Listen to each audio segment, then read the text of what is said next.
Hello everyone, my name is Riddhi. इस lecture में हम लोग पीटी 360 पॉलिटी के लेक्चर्स डिस्कस कर रहे हैं और जो भी टॉपिक्स न्यूज़ में रहे हैं वो सारे टॉपिक्स हम लोग यहाँ पर कवर कर रहे हैं। तो इस लेक्चर में जो हम टॉपिक डिस्कस करने वाले हैं अभी है, पहला टॉपिक है Dadra and Nagar Haveli and Daman and Diu merger of union territories act 2019। Okay, तो ये टॉपिक न्यूज़ में रहा है। दादरा एंड नगर हवेली और दमन एंड दीव ये बिल इंट्रोड्यूस किया गया था 2019 का। ये बिल था जिसमें लोकसभा में जैसे ये बिल इंट्रोड्यूस हुआ और उसमें ये कहा गया था कि यूनियन टेरिटरीज ये दोनों ही जो है दादरा एंड नगर हवेली और दमन एंड दीव, इन दोनों को ही मर्ज करके एक ही यूनियन टेरिटरी बना दी जाए। अब इस बिल के फीचर्स क्या हैं वो हम देख लेते हैं। तो सबसे पहले तो फर्स्ट शेड्यूल को अमेंड किया गया। इन दोनों यूनियन टेरिटरीज़ को मर्ज करने के लिए पहला शेड्यूल को अमेंड किया गया। पहला शेड्यूल किसके बारे में बात करता है? फर्स्ट शेड्यूल जो है कॉन्स्टिट्यूशन का वो ये बात करता है कि जो भी टेरिटरीज़ हैं जो कुछ स्टेट्स में और यूनियन टेरिटरीज़ के अंडर आती हैं तो वो सारे फर्स्ट शेड्यूल में आते हैं। तो ये बिल जो है वो फर्स्ट शेड्यूल को अमेंड करता है ताकि ये दो union territories Dadra and Nagar Haveli और दमन एंड दीव इन दोनों को मर्ज कर पाए। अब ये जो मर्ज्ड यूनियन टेरिटरी है वो एक ही यूनियन टेरिटरी बन जाएगी, Dadra and Nagar Haveli and Daman and Diu ये यूनियन टेरिटरी बन जाएगी। ठीक है, तो जब भी सेंट्रल गवर्नमेंट कहेगी तब ये आ जाएगी फॉर्म में। ठीक है, तो अब आर्टिकल 240 क्लॉज 1 हम ये देखेंगे, इसको भी अमेंड किया गया। ठीक है, इसके द्वारा ये अमेंड किया गया फर्स्ट शेड्यूल को। अब आर्टिकल 241 क्या है? 240 क्लॉज 1 कॉन्स्टिट्यूशन का ये बेसिकली प्रेसिडेंट को अलाउ करता है कि वो कुछ ऐसी यूनियन टेरिटरीज़ है जिनमें वो रेगुलेशंस बना सकते हैं। प्रेसिडेंट वाला चैप्टर जब हमने पढ़ा था तो हमने पढ़ा था कि कैसे प्रेसिडेंट के पास क्या क्या पावर्स होती हैं और क्या रेगुलेशंस उनके पास पावर्स होती हैं कि वो कुछ रेगुलेशंस बना सकते हैं कुछ यूनियन टेरिटरीज़ के लिए। जैसे कि जो दादरा नगर हवेली और दमन एंड दीव है ये यूनियन टेरिटरीज़ के लिए वो रेगुलेशन बना सकते हैं, तो वो उस एरिया ऑफ प्रेसिडेंट में इंक्लूडेड है वो। तो ये बिल जो है वो इस आर्टिकल को, आर्टिकल 240 क्लॉज 1 अमेंड करता है जिससे ये दोनों यूनियन टेरिटरीज़ को रिप्लेस करके एक ही यूनियन टेरिटरी बना दिया जाता है। तो ये दोनों मर्ज कर दी जाती हैं।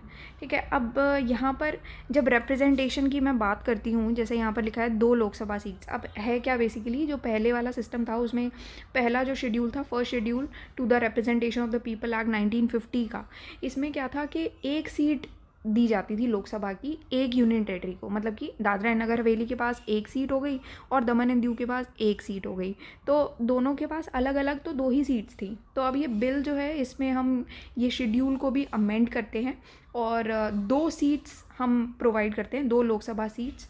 मर्ज्ड यूनियन टेरिटरी जो है दादरा नगर हवेली एंड दमन दीव, ये जो मर्ज यूनियन टेरिटरी है इनको हम लोग 2 लोकसभा सीट्स यहाँ पर प्रोवाइड कर दी गई। ठीक है, अब बाकी जितने भी लोग हैं, अगर मैं आपको नॉर्मली बताती हूँ कि हर एक पर्सन जो अभी की यूनियन टेरिटरीज़ हैं, जैसे लोग अब सर्विसेज वगैरह में जाते हैं, गवर्नमेंट में जाते हैं, तो अलग यूनियन टेरिटरीज़ में उनकी पोस्टिंग हो चुकी है। जैसे कोई लोग काम करते होंगे दादरा एंड नगर हवेली में, कोई लोग दमन एंड दीव में, है ना। तो यहाँ पर जो है वो उसी मर्ज यूनियन टेरिटरी में अभी भी सर्व करते रहेंगे। ठीक है, और फाइनली सेंट्रल गवर्नमेंट उनको वही मर्ज यूनियन टेरिटरी की सर्विस ही अलॉट कर देंगे। अब नेक्स्ट चीज़ है ज्यूरिसडिक्शन ऑफ हाई कोर्ट। जब हाई कोर्ट की बात करते हैं हम, तो ये बिल ये कहता है कि हाई कोर्ट ऑफ बॉम्बे के पास ये ज्यूरिसडिक्शन के अंडर ये लोग रहेंगे। ठीक है, तो ये मर्ज union territory of Dadra Nagar Haveli and Daman and Diu, तो jurisdiction of high court of Bombay जो है वो कंटिन्यू करेगा इस मर्ज यूनियन टेरिटरी में। अब यहाँ पर इंफॉर्मेशन के लिए दिया गया है कि यूनियन टेरिटरीज़ जो हैं इंडिया में वो टोटल 8 हो गई हैं, जिसमें 3 के पास लेजिस्लेचर है। तो 8 कैसे हुई हैं? पुरानी 7 तो थी ही, अब 2 JNK एंड लद्दाख, इनको मिला के 2 और हो गई हैं। और अब ये जो 2 थी, जो Dadra Nagar Haveli and Daman and Diu है, इनको 1 बना दिया गया है। तो टोटल 8 हो गई हैं, जिसमें से 3 के पास लेजिस्लेचर है। ठीक है, नेक्स्ट है जम्मू एंड कश्मीर रीऑर्गेनाइजेशन। अब जब हम ये टॉपिक पढ़ते हैं जम्मू एंड कश्मीर रीऑर्गेनाइजेशन का, तो ये काफ़ी पुराना टॉपिक है, 2019 के ये ऑर्डर से चलता आ रहा है और हर साल ये डिबेट में रहा है। 2019 से पहले भी बहुत ज़्यादा कंट्रोवर्शियल टॉपिक ये रहा था। तो ये हम देख लेते हैं, constitution application to Jammu and Kashmir order 2019। अब ये जो है ये प्रेसिडेंट ऑफ इंडिया के द्वारा इशू किया गया था ये ऑर्डर 2019 का, ताकि वो 1954 का जो ऑर्डर था जो कि आर्टिकल 370 से रिलेटेड था उसको सुपरसीड कर पाए। मतलब कि 1954 ऑर्डर जो था, जिसमें पहले भी एक प्रेसिडेंशियल ऑर्डर के थ्रू आर्टिकल 370 आया, उसी को ही सुपरसीड किया गया और अब एक नया ऑर्डर लाया गया 2019 का, constitution application to Jammu and Kashmir order 2019। अब यहाँ पर इसके द्वारा क्या किया गया था 2019 वाले ऑर्डर के थ्रू, जो जम्मू एंड कश्मीर के पास स्पेशल स्टेटस था आर्टिकल 370 के अंडर, उसको एंड कर दिया गया, उसको ख़त्म कर दिया गया था। और इसी के द्वारा जब आर्टिकल 370 का स्पेशल स्टेटस हटा दिया गया, एंड कर दिया गया, तो उसी के साथ साथ आर्टिकल 35A भी ऑटोमेटिकली स्क्रैप कर दिया गया। 35A क्या बात करता है, 370 क्या बात करता है, अब मैं आपको बता देती हूँ। थोड़ा शॉर्ट में हम लोग बात कर लेंगे, आगे देख लेंगे।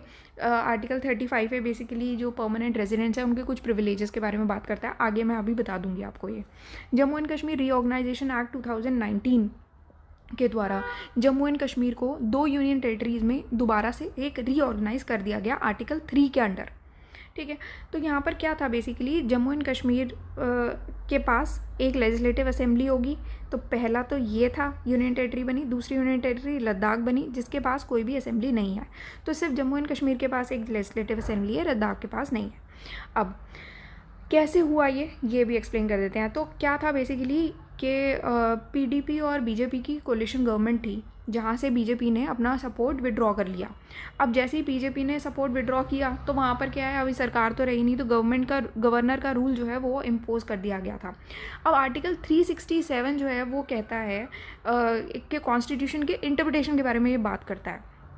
तो सबसे पहले तो कॉन्स्टिट्यूशन के इंटरप्रिटेशन के बारे में जो आर्टिकल बात कर रहा है उसी को ही अमेंड कर दिया गया।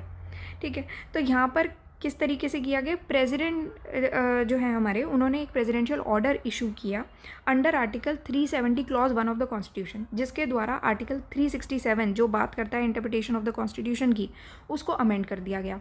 अब यहाँ पर हुआ क्या कि ये जो अमेंडेड आर्टिकल 367 था, उसने 2 वर्ड्स हैं उसको बस रिप्लेस किया है।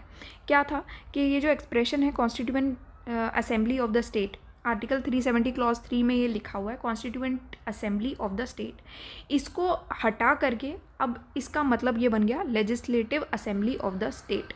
ठीक है, तो कॉन्स्टिट्यूएंट असेंबली पहले हुआ करती थी, अब ये legislative assembly of the state हो गई है, जो यहाँ पर हमने देखा भी। अब क्या हुआ, आर्टिकल 370 क्लॉज 3 जिसमें ये लिखा हुआ है legislative assembly of the state, अब जिसको मीन किया है, तो इसमें आर्टिकल 370 क्लॉज 3 में ये कहा गया है कि आर्टिकल 370 को हम लोग कॉन्स्टिट्यूएंट असेंबली के कॉन्करेंस के द्वारा हम अमेंड कर सकते हैं। ठीक है, जो अब गवर्नर हो गए थे, कैसे बताती हूँ, क्योंकि अभी पीडीपी और बीजेपी की कोलिशन गवर्नमेंट चल रही थी और वो हट गई, जहाँ से विड्रॉ सपोर्ट कर लिया उन्होंने बीजेपी ने, तो अब गवर्नर का रूल आ गया था ना, इसी वजह से। तो अगर आपको अब कॉन्स्टिट्यूएंट असेंबली, जो कि अब हटा के हम लेजिस्लेटिव असेंबली कह रहे हैं, लेजिस्लेटिव असेंबली है ही नहीं, तो अब कौन होगा, गवर्नर होगा। तो गवर्नर के पास पावर आ गई अब इन पूरे आर्टिकल्स के थ्रू।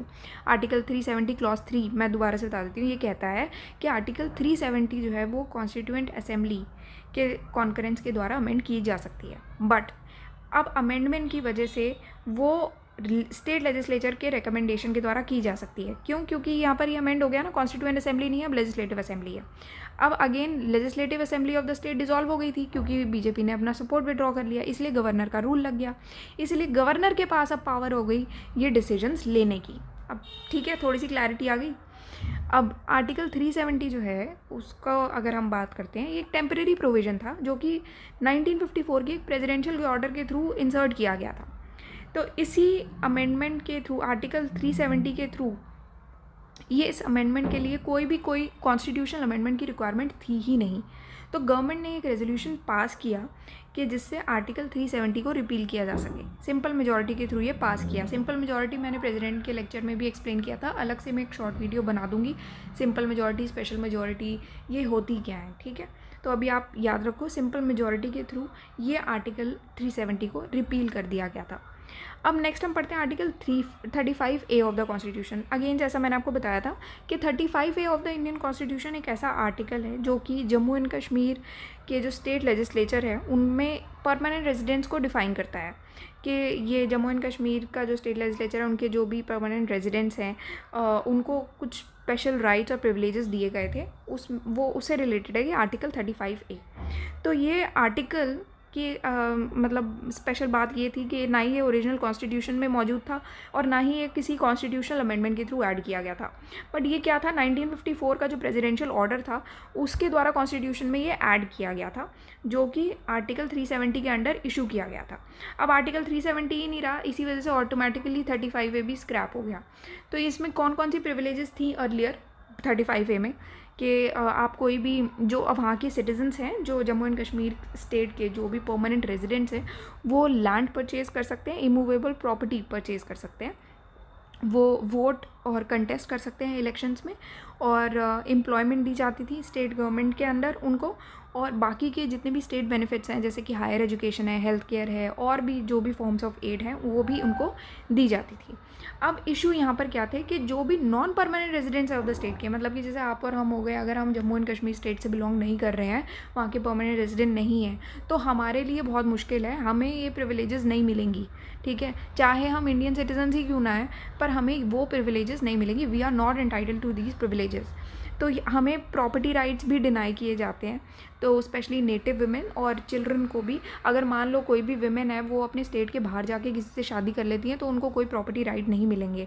तो आपको अगर प्रॉपर्टी राइट चाहिए वुमेन को, चिल्ड्रन को, तो उनको वहीं पर ही शादी करनी पड़ेगी, जम्मू एंड कश्मीर स्टेट में ही। Outside the state they can not marry. अब आर्टिकल 35A के रिमूवल के बाद क्या होता है, तो यहाँ पर 5 अगस्त 2019 को प्रेसिडेंट ऑफ इंडिया एक नया प्रेसिडेंशियल ऑर्डर इशू कर देते हैं 2019 का, जहाँ पर जितने भी प्रोविजंस हैं इंडियन कॉन्स्टिट्यूशन के, अब ये कहा गया कि ये सारे प्रोविजंस इंडियन कॉन्स्टिट्यूशन के ये जम्मू एंड कश्मीर स्टेट पर भी अप्लाई करेंगे विदाउट एनी स्पेशल प्रोविजन। उनको कोई स्पेशल प्रोविजंस नहीं दी जाएगी। इसका क्या मतलब हुआ कि स्टेट का जो सेपरेट कॉन्स्टिट्यूशन था वो इनऑपरेटिव अब स्टैंड किया। तो state Jammu and Kashmir state का जो भी एक अलग कॉन्स्टिट्यूशन चल रहा था वो नहीं चलेगा, इंडियन कॉन्स्टिट्यूशन ही लागू होगा उन पर भी। तो इंक्लूडिंग जो भी प्रिविलेजेस आर्टिकल 35A में के द्वारा भी अलाउड की गई थी वो भी सारी स्क्रैप हो गई।